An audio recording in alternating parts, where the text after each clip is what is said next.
नमस्कार साथियों, कैसे आप लोग। उम्मीद करते हैं आप लोग बहुत बढ़िया हैं, बहुत बढ़िया होंगे। हैं क्या, होंगे और हैं भी। वर्तमान को अच्छा से जी रहे होंगे, क्योंकि वर्तमान में जीना भविष्य भी अच्छा बना देता है। वर्तमान में सही रूप से आप अपना जीवन व्यतीत कीजिए, भविष्य खुद ब खुद सुधर जाएगा। सही रूप से जीवन बिताने का मतलब जो अभी आपका कर्म है, आप पढ़ाई कर रहे हैं तो आपका पढ़ना कर्म है, यही सही से जीवन बिताना है। फ्रेंड्स, ये अब अष्टमा पाठ स्टार्ट हो गया और अष्टमा पाठ का जो नाम है कर्मवीर कथा है। यानी इसमें कर्मवीर के बारे में बताया गया है। कर्मवीर किसे कहा जाता है, कर्मवीर कौन होता है, कर्मवीर का मतलब क्या होता है, इसके बारे में कंप्लीट जानकारी दी गई है। ये देखिए, आप यदि क्लास 10th में पढ़ रहे हैं और आने वाला जो 2024 में बिहार बोर्ड का एग्जाम देने जा रहे हैं, और यदि आप संस्कृत में सोच रहे हैं कि हमारा 90+ मार्क्स आए, तो याद रखिएगा कि जिंदगी में कभी भी थोड़ा सा मेहनत करना पड़ेगा संस्कृत में। और संस्कृत बहुत ही इजी सब्जेक्ट है और इसमें आसानी से इजी वे में आप 90+ मार्क्स गेन कर सकते हैं, अचीव कर सकते हैं। थोड़ा सा मेहनत करना होगा, ज़्यादा मेहनत और सब्जेक्ट की तरह नहीं करना होगा। और याद रखिएगा, ये अकेले 100 मार्क्स का है, हिंदी भी अकेले 100 मार्क्स का है, मैथ भी अकेले 100 मार्क्स का है। और याद रखिए कि आप यदि 90+ और फिर इसमें भी 90, हिंदी में भी 90+ मार्क्स गेन कर लेते हैं, तो याद रखिए कि पक्का यही आपका 180 यानी 200 के करीब तो यही पहुंचा दिया। और अच्छा से मेहनत कीजिएगा तो 400+ आप अच्छा मार्क्स गेन कर सकते हो। ये बात फिक्स है मेरा भाई, विश्वास करो इस भाई पर। एक एक चैप्टर करवाया जा रहा है, आप तो खुद ब खुद देख रहे होंगे लेक्चर। और यदि चैनल पे नए होंगे तो चैनल को प्लीज सब्सक्राइब कीजिएगा। वीडियो अच्छा लगेगा तो वीडियो को लाइक जरूर कीजिएगा और अपने दोस्तों को शेयर कीजिएगा। लाइक जरूर ठोकना, सब्सक्राइब जरूर ठोकना। तो देखिए फ्रेंड्स, इस पाठ का यानी जो कर्मवीर कथा है, इस पाठ का सर्वप्रथम सबसे पहले फर्स्ट ऑफ ऑल मतलब कि इसका जो पाठ का परिचय है, यानी इस पाठ में हमें क्या पढ़ना है, इसके बारे में जानकारी प्राप्त कर लेते हैं। तो देखिए, पाठ परिचय को हम लोग देखते हैं। देखिए क्या है, प्रस्तुत पाठ मतलब ये जो पाठ है कर्मवीर कथा, कर्मवीर कथा में परिश्रम के महत्व पर प्रकाश डाला गया है। मतलब इस पाठ में जो कर्मवीर कथा पाठ है, महत्व किसका है, मेहनत का, परिश्रम का। यानी परिश्रम मतलब मेहनत, मेहनत मतलब कोई भी काम में आप यदि मेहनत करोगे तभी खाओगे। याद रखना, आपके पिताजी, हमारे भाई, आपके चाचा, जितने जो लोग हैं, हम या आप, मेहनत आप कीजिएगा या हम करेंगे तभी हमारा सब्सक्राइबर गेन होगा या लाइक मिलेगा। आप मेहनत कीजिएगा तभी आपका बोर्ड में अच्छा मार्क्स आएगा और आपको सरकार का जो भी स्कीम है उसका आप बेनिफिट उठा पाइएगा। 10,000 रुपये फर्स्ट डिवीजन वाला, और टॉप लिस्ट में आइएगा तो 1,50,000 रुपये लैपटॉप जो भी प्रोवाइड किया जाता है वो मिल पाएगा मेहनत के बदौलत। आप मेहनत कीजिएगा तो इंजीनियर बनिएगा, डॉक्टर बनिएगा, अच्छा खासा मतलब पद पे जाइएगा, बिहार पुलिस बनिएगा, जो भी आपको बनने का इच्छा हो बनिएगा। माता हमारी जो भी है मेहनत करेंगी तभी अपने मतलब बाल बच्चों को पोस पाल पाएंगी, खिला पाएंगी, वरना नहीं। कपड़ा भी हम लोग को पहनने के लिए पिताजी को कमाने जाना पड़ता है। कोई भी काम करे लेकिन मेहनत तो करना पड़ता है। तो मेहनत के बारे में बतलाया गया है इस चैप्टर में। लेखक का कहना है, यानी जो लेखक है, जो लिखने वाले हैं, ये क्या कहना चाहते हैं, कहना चाहते हैं कि आज तक संसार में वही पूज्य अथवा शीर्ष पद पर आसीन हुआ है जिन्होंने लक्ष्य प्राप्ति के लिए दिन रात एक कर दिया।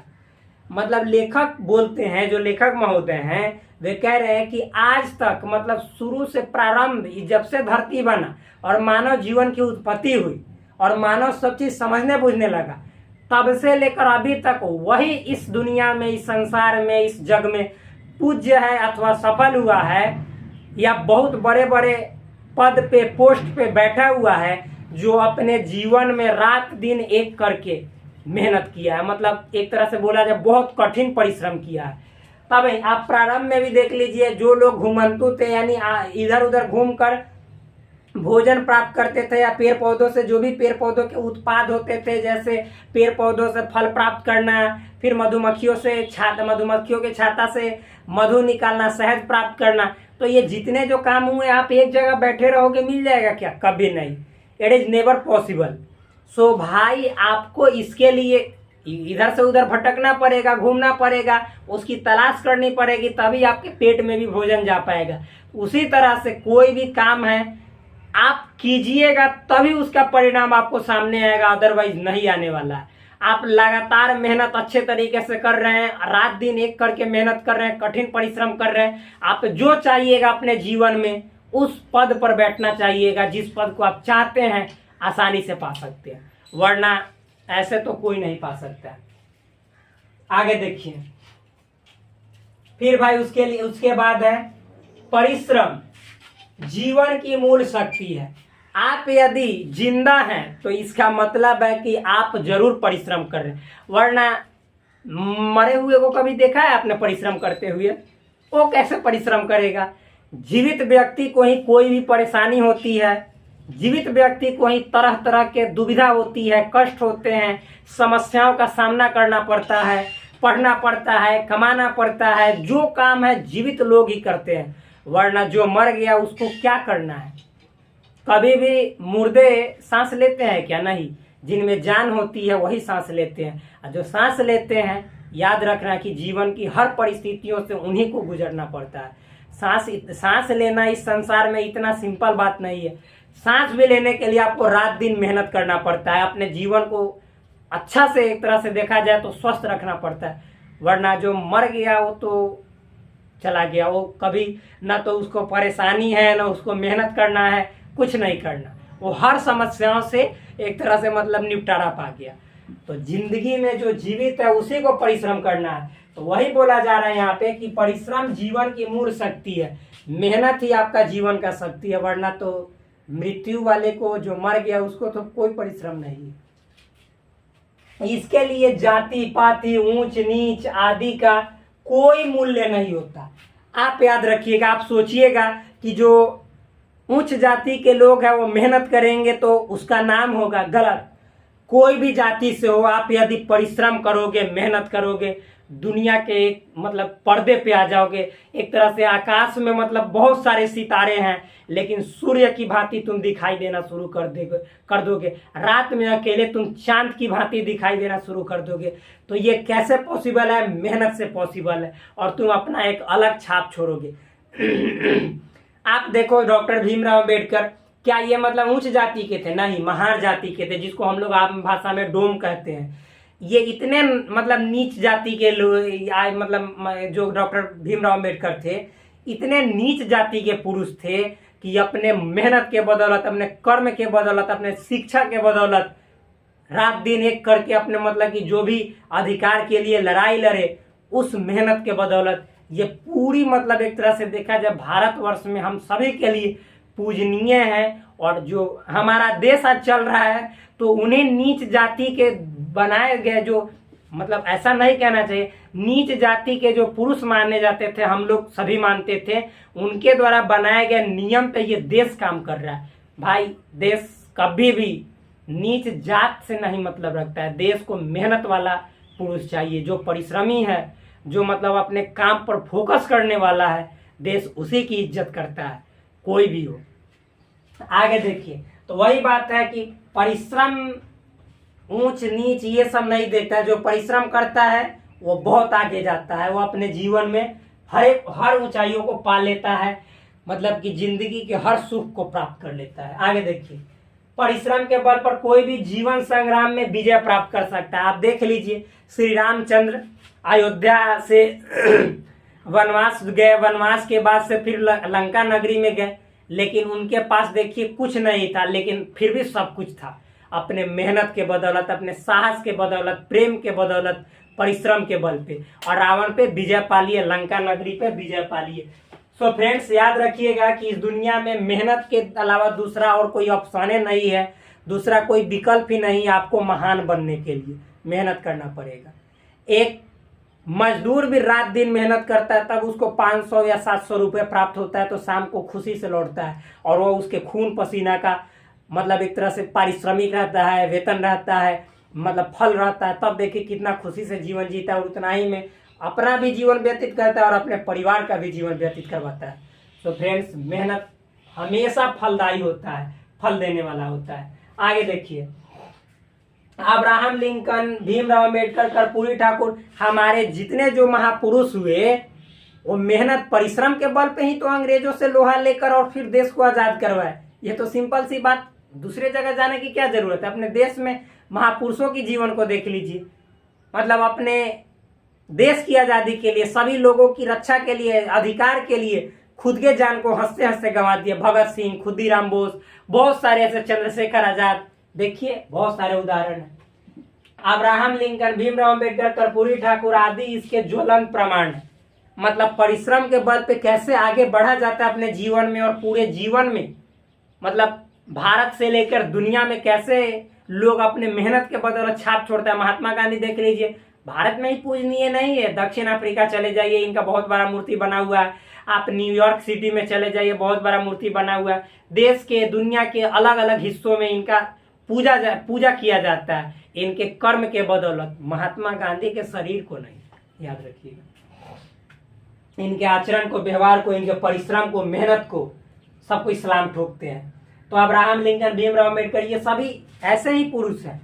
लिंकन, देखिए लिंकन परिश्रम के बल पर अमेरिका का राष्ट्रपति बना।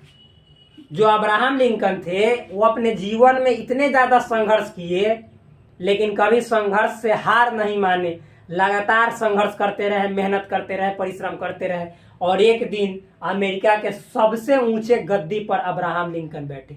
अब्राहम लिंकन को आप जानते होंगे, एक तरह से मतलब अब्राहम लिंकन कैसे थे, तो वो निग्रो थे, मतलब काला थे, ऐसा थे अब्राहम लिंकन। और साथ ही अब्राहम लिंकन, फिर आप बराक ओबामा को ले लीजिए, बराक ओबामा को देखिए। तो ऐसे ऐसे पुरुष इतिहास रचते हैं जो अपने जिंदगी में कभी भी समस्याओं से घबराता नहीं है, बल्कि उसके लिए सामना करने का साहस रखता है। आगे देखिए, भीमराव अम्बेडकर भी आगे लिखा हुआ है। अम्बेडकर तो अम्बेडकर संविधान सभा के अध्यक्ष और कर्पूरी ठाकुर बिहार के मुख्यमंत्री बने। जैसे अब्राहम लिंकन संघर्ष के बदौलत, मेहनत के बदौलत अमेरिका का राष्ट्रपति बने, वैसे ही भीमराव अम्बेडकर देखिए अपने परिश्रम के बल पे, अपने मेहनत के बलबूते भारतीय जो संविधान सभा थी उसके अस्थायी अध्यक्ष बने। परमानेंट एक तरह से देखा जाए तो प्रेसिडेंट बने, परमानेंट मतलब अध्यक्ष के रूप में एक तरह से देखा जाए तो देश की जो संविधान थी उसके क्या नियम थे, क्या कायदे कानून होंगे, वो सब बनाने का काम किए। कौन? तो एक नीच जाति का, तुच्छ जाति का, महार जाति का व्यक्ति इतना बड़ा बागडोर संभाला, देश को कैसे चलाया जाए इसकी नीति बनाने का। भाई ऐसे ऐसे बहुत लोग अपने मेहनत के बल पे बहुत आगे गए। कर्पूरी ठाकुर को ले लीजिए, कर्पूरी ठाकुर देखिए इतने परिश्रम किए, इतने मेहनत की अपने जिंदगी में कि बिहार के मुख्यमंत्री बन गए, और इनको मालूम है जननायक कहा जाता है। जयप्रकाश नारायण को लोकनायक, इनको जननायक कर्पूरी ठाकुर कहा जाता है। ऐसी इतनी बड़ी उपाधि दे दी गई। तो भाई ये सब परिश्रम का खेल है, मेहनत का खेल है। आगे देखिए लिखा हुआ है, तात्पर्य यह कि जीवन में सफलता की प्राप्ति परिश्रम से होती है। मतलब अपने जिंदगी में आप वही बार बार बोल रहे हैं कि सफलता पाना चाहते हैं, मैट्रिक में आप 450 से ज्यादा नंबर पाना चाहते हैं तो मेहनत तो करना पड़ेगा, अन्य लोगों की अपेक्षा ज्यादा मेहनत करना पड़ेगा, तभी आप जाकर 450 और बिहार में कोई ना कोई टॉप स्थान पे आप आइएगा। ऐसा मेहनत से ही पॉसिबल है। अतएव हर व्यक्ति को अपने सुखमय जीवन के लिए लिखना चाहिए, परिश्रम करना चाहिए। मतलब जितने जो व्यक्ति हैं, गाय भैंस जितने प्राणी हैं, सभी कोई को यदि अपना जीवन सुखमय बनाना है, शांति से जीना चाहते हैं तो मेहनत तो करना पड़ेगा, अपने आप पे फोकस करना पड़ेगा। ये इस पाठ का मेन सार है, मेन मतलब है, मेन अर्थ है। अब देखते हैं इस पाठ के विषय में, इस पाठ में किन चीजों के बारे में कहा गया है, क्या कहानी है, स्टोरी है, इसको समझेंगे, यानी पाठ के सारांश को समझेंगे। सो फ्रेंड्स आगे दिखाते हैं आपको। सो फ्रेंड्स अब हम आइए देखते हैं पाठ परिचय। मतलब इस पाठ में, पाठ परिचय नहीं सॉरी, पाठ सारांश। पाठ के सारांश को देखते हैं, यानी कंप्लीट चैप्टर में किन कहानी के बारे में, किस विषय में बात किया गया है, इसको समझने का प्रयास करेंगे। सो फ्रेंड्स देखिए, पढ़ते हैं और समझाते हैं, इत्मीनान से समझ में आएगा। देखिए लिखा हुआ है, प्रस्तुत पाठ्यक्रम वीर कथा में मतलब ये जो पाठ है कर्मवीर का था, इसमें परिश्रम के महत्व पर प्रकाश डाला गया। ये तो ऑलरेडी हमने समझा दिया कि ये जो पाठ है, इस पाठ में मेहनत पर, यानी मेहनत से क्या हम लोगों को फायदा मिलता है, परिश्रम करने से, अपने जीवन में कठिन परिश्रम करने से क्या उसका परिणाम निकलता है, इस चीज के बारे में बतलाया गया है। लेखक का कहना है, मतलब लेखक कहना चाहता है कि संसार में वही व्यक्ति जीवन रस का आनंद ले पाता है, यानी इस दुनिया में, इस पूरे जग में वही व्यक्ति अपने जिंदगी का असली मजा लेता है जो कर्मवीर होता है, मतलब अपने कर्म के बल पर, अपने मेहनत के बल पर जीता है। कहानी में एक दलित बालक राम प्रवेश राम के परिश्रम एवं लगन का वर्णन किया गया। मतलब ये जो कहानी है, इस कहानी में राम प्रवेश राम नामक एक, मतलब कि व्यक्ति है, बालक है। तो इस बालक के व्यक्ति के, बालक ही व्यक्ति बनता है, इस बालक के व्यक्ति के जो परिश्रम है, यानी मेहनत, और जो इसका जज्बा है, लगन, इसी का इसमें एक तरह से देखा जाए तो बात किया गया है, वर्णन किया गया, यानी इसके मेहनत के बारे में, मेहनत करके क्या करता है, इसके बारे में इसमें बतलाया गया। सो फ्रेंड्स, स्टार्ट करते हैं आपके जो पाठ्य पुस्तक है उसका सारांश। देखिए, बिहार राज्य के दुर्गम क्षेत्र में, मतलब ये जो कहानी है अपने बिहार राज्य का ही है। बिहार राज्य के दुर्गम क्षेत्र में, कैसा क्षेत्र में? दुर्गम क्षेत्र मतलब उस क्षेत्र को कहा जाता है जहां आना या जाना बहुत ही मुश्किल से हो पाता है संभव। मतलब जिस क्षेत्र में आना जाना बहुत मुश्किल होता है, उस क्षेत्र को दुर्गम क्षेत्र कहा जाता है। आप याद कीजिएगा, दशरथ मांझी का जो गांव था भाई, वहां पे आना जाना बहुत ही मुश्किल था, बहुत मतलब कठिनाई से लोग पहाड़ के छोटे से कोने से निकलते थे, तो बहुत ही मुश्किल होता है वैसा क्षेत्र। तो उसी क्षेत्र को दुर्गम क्षेत्र कहा जाता है। तो मतलब उसी क्षेत्र को नहीं, वैसे क्षेत्र को, तो वैसे क्षेत्र में एक भीखन टोला नाम का गांव था। बिहार राज्य के दुर्गम क्षेत्र में एक भीखन टोला नाम का गांव था। ठीक, उस गांव में अति निर्धन, अशिक्षित तथा कठिनाई से जीवन यापन करने वाले लोग रहते थे, मतलब उस भीखन टोला गांव में एक तरह से देखा जाए तो बहुत ही निर्धन कहने का मतलब है वेरी पुअर, बहुत ही गरीब, और अशिक्षित मतलब पढ़ा लिखा नहीं, अनएजुकेटेड, ऐसे लोग तथा कठिनाई से जीवन यापन करने वाला, मतलब बहुत ही कठिनाई से अपने जिंदगी बिताने वाले लोग रहते थे। कहाँ? तो उस भीखन टोला नाम के गांव में। उसमें एक दलित परिवार गांव से बाहर झोपड़ी में रहता था। मतलब उसी गांव में, एक तरह से उस गांव से हट के एक दलित मतलब बहुत ही नीच, एक तरह से देखा जाए तो नीच कास्ट का और गरीब भी, बहुत निर्धन एक मतलब परिवार रहता था, जो उसी गांव से बाहर रहता था। किसमें? झोपड़ी गिरा कर रहता था। फूस के मतलब जो झोपड़ी वाला जो खरपतवार होता है, उससे जो झोपड़ी बनाया जाता है, उस घर में रहता था। झोपड़ी जर्जर होने के कारण मात्र धूप से रक्षा करती थी, वर्षा से नहीं। मतलब ऐसा झोपड़ी भी था कि वह केवल धूप से छांव दे सकती थी, लेकिन बारिश से राहत नहीं। यानी बारिश अगर जो होवे तो उसका पानी आसानी से उसमें चूस जाए और घर में मतलब सोना या कोई भी काम करना बहुत ही दुरूह हो जाए, मतलब अच्छा से ना हो पाए, ऐसा घर था वो। आगे देखिए, उस परिवार में गृह स्वामी, पति पत्नी, पुत्र तथा पुत्री थे। मतलब उस घर में, झोपड़ी वाले घर में, एक पति रहता था, एक पत्नी रहती थी, और उसके एक पुत्र थे और एक पुत्री थी। मतलब 4 फैमिली रहते थे। उस फैमिली में 4 मेंबर थे, ऐसा समझिए। उस गांव से करीब 1 कोस की दूरी पर सरकार द्वारा एक प्राथमिक विद्यालय की स्थापना की गई।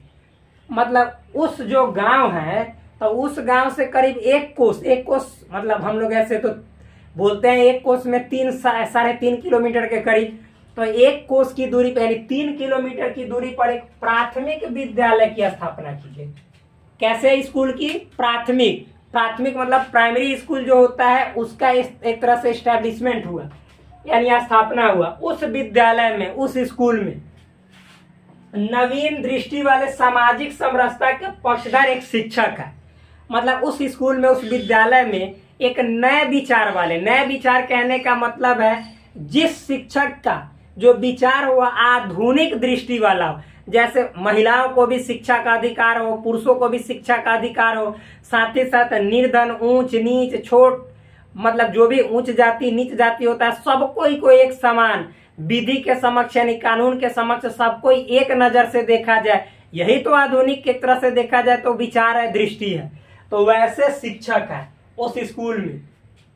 आगे देखिए, एक बार वह शिक्षक, मतलब जो एक बार की बात है कि जो वह टीचर था जो नया एक तरह से उस स्कूल में आया, वह शिक्षक भीखन टोला देखने गया। वह कहाँ गया? तो भीखन टोला जो गांव है उस गांव को देखने गया। वहां खेल में मग्न प्रतिभा संपन्न एक बालक को देखकर प्रभावित हो गए। तो वहां पे गए वो जब गांव घूमने, तो वहां पे देखा कि बहुत सारे मतलब कि लोग हैं, और एक जगह देखे कि बहुत मतलब एक तरह से बच्चा सब खेल रहा है, और उस बच्चा में एक बालक ऐसा था जो अपने खेल में मस्ती से खेल रहा था, यानी पूरा रमा हुआ था, यानी उसको और कुछ नहीं दिखलाई दे रहा था खेल के सिवा, इतना अच्छा से खेल खेल रहा था। आगे देखिए, वहां खेल में मग्न प्रतिभा संपन्न एक बालक को देखकर प्रभावित हो गए शिक्षक। तो इस चीज को, इस दृश्य को देखकर जो टीचर था, जो शिक्षक था, वो बहुत ही प्रभावित हुआ, यानी उससे एक तरह से इम्पैक्ट हुआ, इस मतलब उसका इम्पैक्ट इस शिक्षक पे पड़ा, उस बच्चा का। आगे देखिए, शिक्षक उस बालक को अपने परिवार में विद्यालय में लाकर पढ़ाने लगे।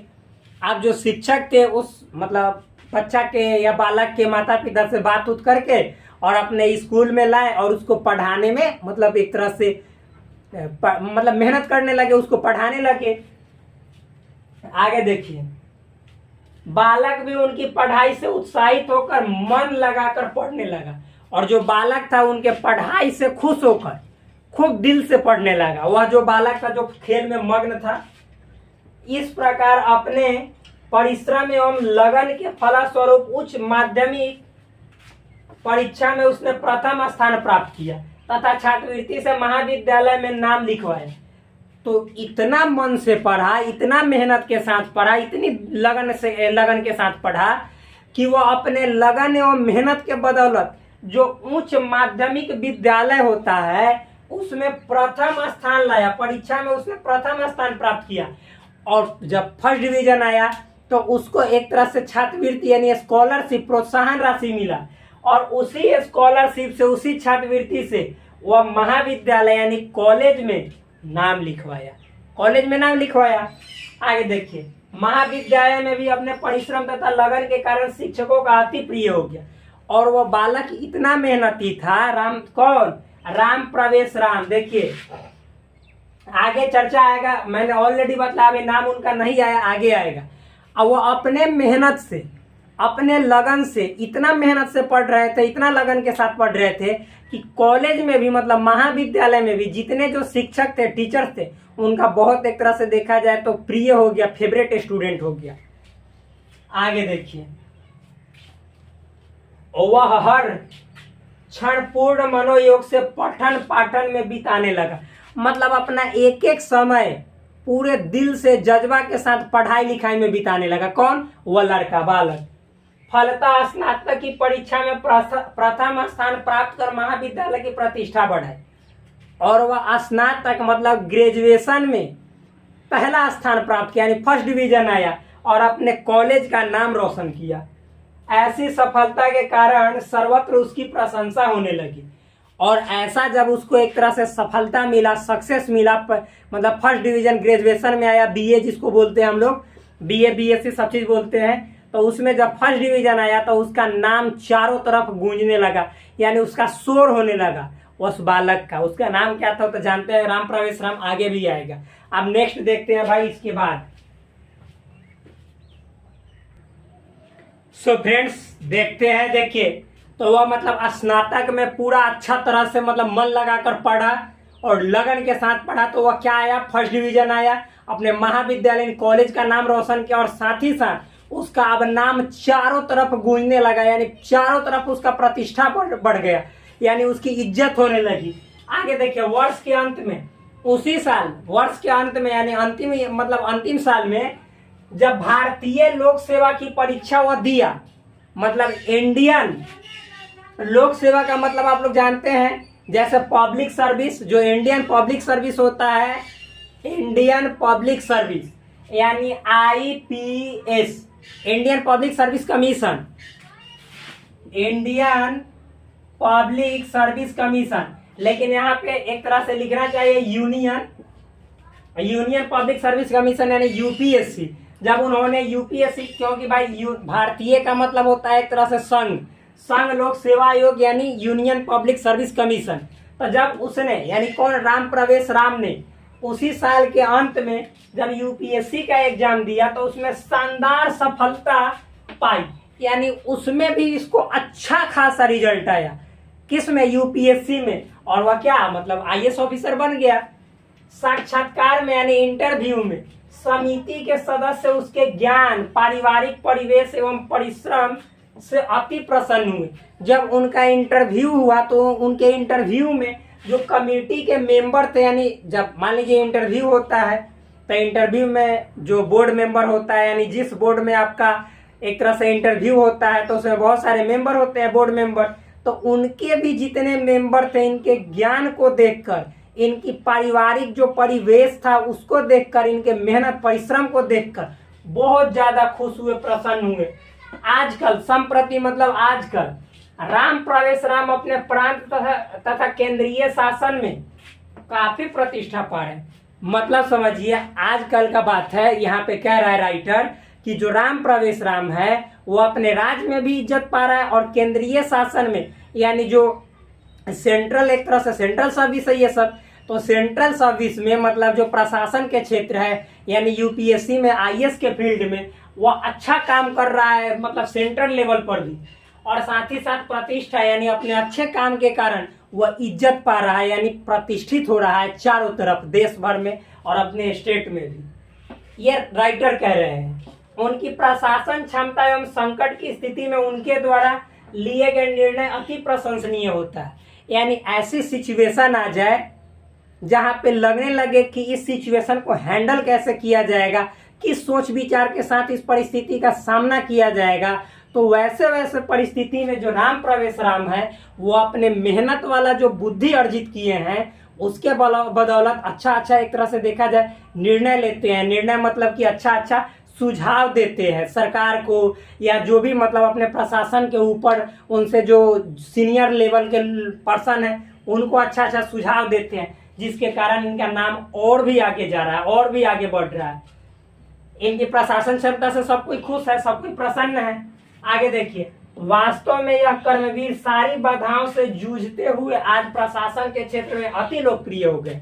मतलब ये जो राम प्रवेश राम है अपने जीवन में देख रहे थे झोपड़ी वाला मकान में, यानी बारिश को नहीं थाम सकता था, केवल छाया दे सकता था, वैसे समस्या से बढ़कर मतलब आगे निकलकर, और ये लोक सेवा प्रशासन यानी समझिए तो आईएएस की जॉब में आकर और उसमें भी शानदार प्रदर्शन कर रहे हैं। तो ये जो काम होता है ये मतलब कि इतनी बाधाओं से लड़कर आगे निकलने का जो काम होता है ये सभी मतलब कर्मवीर ही ऐसा कर सकता है, जो कि हर बाधा को पार करते हुए अपने चरम सीमा पर, यानी देखा जाए तो जहां लक्ष्य है वहां पे पहुंचना है जिसको, वहां तक पहुंच जाता है। और मतलब कि जैसे आज वो प्रशासन के फील्ड में बहुत ज्यादा लोकप्रिय हो गए अपने मेहनत के बदौलत। आगे तो इसमें जो राइटर है वो कहते हैं कि सच ही कहा गया है, मतलब it is right, it is true. क्या ट्रू है? परिश्रमी व्यक्ति को ही लक्ष्मी की प्राप्ति होती है। जो व्यक्ति मेहनत करने वाला होता है, जो व्यक्ति लगन के साथ अपने काम में जज्बा के साथ रुचि रखता है, मेहनत करता है, परिश्रम करता है, वही व्यक्ति आगे धनवान भी बनता है, संपत्ति वाला भी बनता है, यानी उन्हीं को लक्ष्मी की प्राप्ति होती है, यानी धन की प्राप्ति होती है। अर्थात कर्मवीर ही संसार में चरम सुख को प्राप्त करता है, या उसकी प्राप्ति होती है। यानी जो कर्मवीर व्यक्ति है, जो अपने कर्म के भरोसे पे जीता है, अपने कर्मों पर विश्वास करता है, वही व्यक्ति जिंदगी का सारा सुख प्राप्त करता है। तो इस तरह से ये कहानी बहुत ही सुंदर लगा होगा आपको। हम उम्मीद करते हैं कि पूरा बात समझ में आया होगा राम प्रवेश राम की, जो झोपड़ी से लेकर आईएएस बनने तक की कहानी और उनके पॉपुलैरिटी की कहानी। सो फ्रेंड्स, यदि आपको पूरा अच्छा तरह से समझ में आया, वीडियो को लाइक करें और अपने दोस्तों के बीच इस वीडियो को शेयर करें और सब्सक्राइब करना ना भूलें। जय हिंद साथियों।